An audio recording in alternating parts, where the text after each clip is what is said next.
અંજાર તાલુકાના તુણા ગામમાં થયેલા લૂંટનો ભેદ ગણતરીના કલાકોમાં ઉકેલી 2 આરોપીઓને ઝડપી પાડતી Kandla marine police. Kandla marine police દ્વારા લૂંટના ગુનાનો ગણતરીના કલાકોમાં ભેદ ઉકેલી 2 આરોપીઓને ઝડપી પાડવામાં આવ્યા છે. પોલીસ મહાનિરીક્ષક ચિરાગ કોરડિયા, પૂર્વ કચ્છ પોલીસ અધિક્ષક સાગર બાગમારની સૂચના તથા અંજાર વિભાગના નાયબ પોલીસ અધિક્ષક મુકેશ ચૌધરીના માર્ગદર્શન હેઠળ કાર્યવાહી કરવામાં આવી હતી.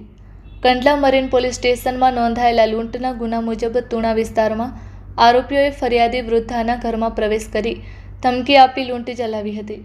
ગુનાની તપાસ દરમિયાન પીઆઈ એમબી વસાવાના નેતૃત્વમાં પીએસઆઈ વાયપી ગોહિલ તથા કંડલા મરીન પોલીસ સ્ટાફ અને ટેકનિકલ એનાલિસિસની મદદથી 2 આરોપીઓ અસલમ ઉર્ફે સાઈ અકબર છેરેચા અને રાજેશ ગોવિંદભાઈ ઝડપી પાડવામાં આવ્યા. પોલીસે આરોપીઓ પાસેથી રોકડા રૂપિયા, બંગડી અને 3 મોબાઈલ સહિત 28,000થી વધુનો મુદ્દામાલ કબજે કર્યો છે. આરોપીઓનો અગાઉનો ગુનાહિત ઇતિહાસ પણ પોલીસ તપાસમાં સામે આવ્યો છે. કંડલા મરીન પોલીસે બંને આરોપીઓ વિરુદ્ધ કાયદેસરની કાર્યવાહી હાથ ધરી વધુ તપાસ શરૂ કરી છે. Report by Bharti Makhijani, Anjar.